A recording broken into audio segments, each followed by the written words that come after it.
Hello and welcome to Taylor's Art. Thank you for joining me on my first ever showing of a time-lapse video of one of my drawings.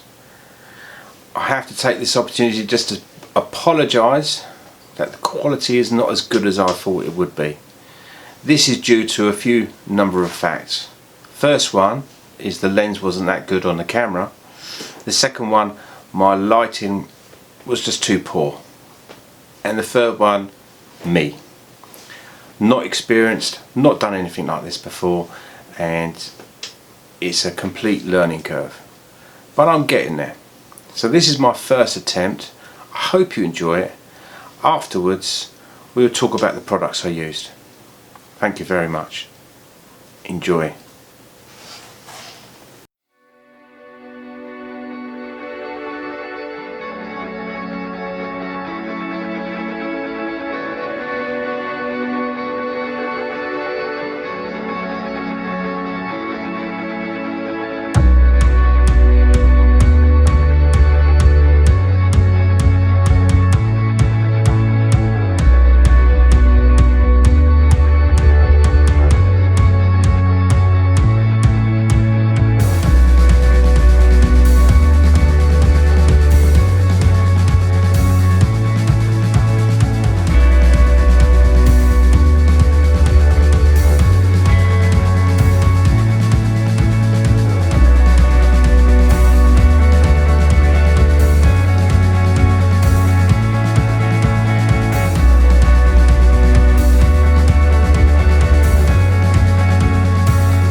Thank you for watching that video. I hope you enjoyed it.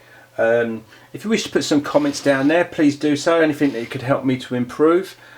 Please bear in mind this is my first attempt and the camera is rather cheap.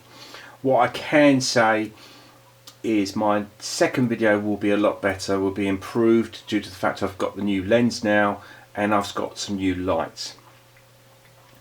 Anyway, the products I used. First thing I will state is I've not been asked or paid by any of these companies to review their products. These are products that I've purchased myself and it's just my views. First one that I always think is important when you're doing a drawing is your quality of your paper. Now because I was using pastel pencils in that drawing, I was using pastelmat. This has to be one of the best papers, or in fact the best paper that I've used for pastel pencils. It is a little bit more expensive than other papers, but to be quite honest it is worth every penny. It is a real good quality paper. This one is different shades in the pad.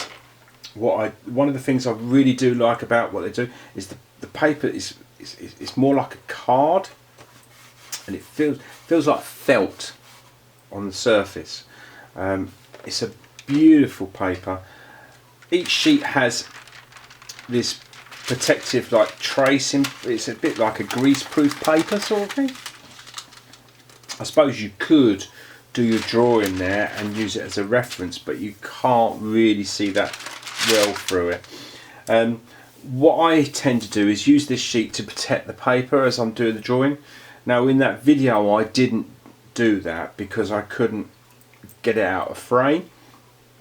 So my next one, because I've got the new lens, the camera's in a better position, I will do that, and my next sheet is actually underneath this sheet there, ready. And what I do is I just get an old pencil, I tape it to the end of the sheet, then I can pull it out the way, and then I can roll it back just to protect the paper.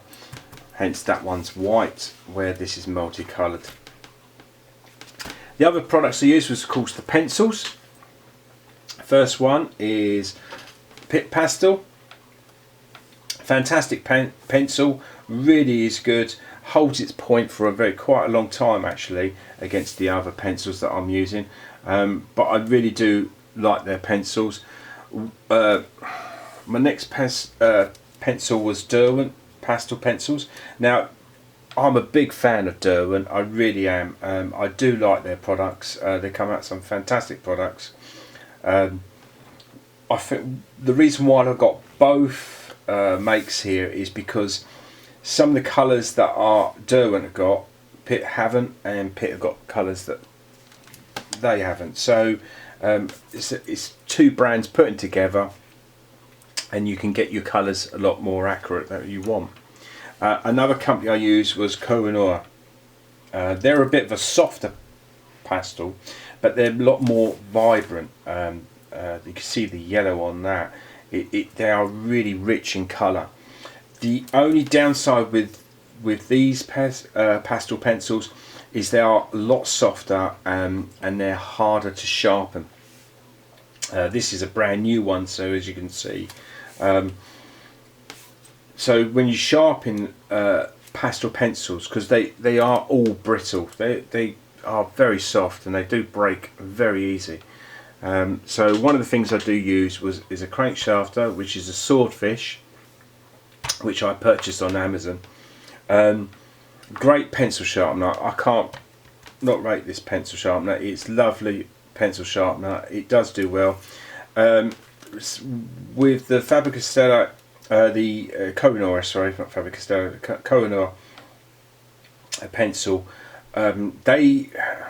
you can sometimes sharpen in this, but I've experienced quite a lot of breaks. So what I also purchased, which I'd have to say at this point is to thank Harry from the Art Gear Guide, who reviewed this product, this sharpener, and I see this and I just, as soon as I watched his video, I thought, what a fantastic product, got to get one. So I did order one. You get 3 blades when you buy this, one already in situ and another 2 spare. And with this, what you would do is you'll just either slide down like so, and you can see that it's just cutting it already, or you could turn the blade round and you could draw it to yourself. Well, I find it's easier that way to sharpen, and I find I have less breakages with this than I do with this. So it's a great little product to use, that sharpener. And thank you, Harry from Art Gear Guide. I really did appreciate that review you did on that. It helped me out a lot. Another thing I use these for softart.com. These you tend to use these with pan pastels, which I didn't use in this. I only used pencils, but pan pastels. These are pan pastels, and basically these are like a little palette of pastel, and you can just brush this on like so, and it would just brush on, and it's just a sponge. It's very similar to like a makeup brush really, but it's a little bit softer, so it's softer to the paper, and you can blend and merge colours together a lot easier. Great for backgrounds or just in small places. They do larger ones, which is like so, which is a little flat round one there. So basically that just slide around. You can spread around, cover large areas easier than just using a pencil. One of my drawings, I will do a pan pastel drawing just using the pan pastels, and so you can see what sort of effects you get with them. They are very good, quite an expensive product. Another item I was using is one of these, and it's just a crafting little rubber sponge really. It's basically what people use with clay and basically for moulding or putting lines in or grooves in. They come in a pack of different shapes, edges. We've got pointy edge or slide curved. These I find like help with doing the feathers. You want to spread it out the line more, because it's difficult to hold a point on a pencil, but if you get your pastel down you can actually just push it out, and this is nice and soft. It doesn't damage the paper or anything, and you can push the pastel around in a nice line. I've been using one of these with my pastels for a very long time actually, and yeah, I do rate these. These are very cheap, very cheap. I think I paid around about £5–6 for a whole pack of these, and it's got 6 in the pack. It was easy to find on eBay and things like that. Great product. But that's all I used in this drawing. On my next drawing I'll use more products and I'll go through them as well. I hope this part is helpful for the materials I've used, and I hope you like the drawing. Thank you for taking your time out and watching my video. I hope you liked it. I hope you may have learnt something. If you did like it, please leave a comment down below. I really do appreciate it. The more likes I get, the more comments I get, then I'll carry on doing some more. When you don't get no likes or no one's watching your videos, then you tend to think, why am I doing this? It is quite a very long process to do this. You wouldn't believe how many times I've videoed myself and deleted myself just to try and get these things right. You either speak wrong, or your grammar's awful, or the lighting's not good, the equipment's not working properly. It is a lot more difficult than I imagined, but I will improve. I will mostly end up with a little light in my eye with the circle. What that is, that's a light on the top of the camera that will project over here. At the moment I have a microphone on the top of the camera to help so you could hear me properly, but it's a learning curve. My first experience of YouTube, my first experience of making a video.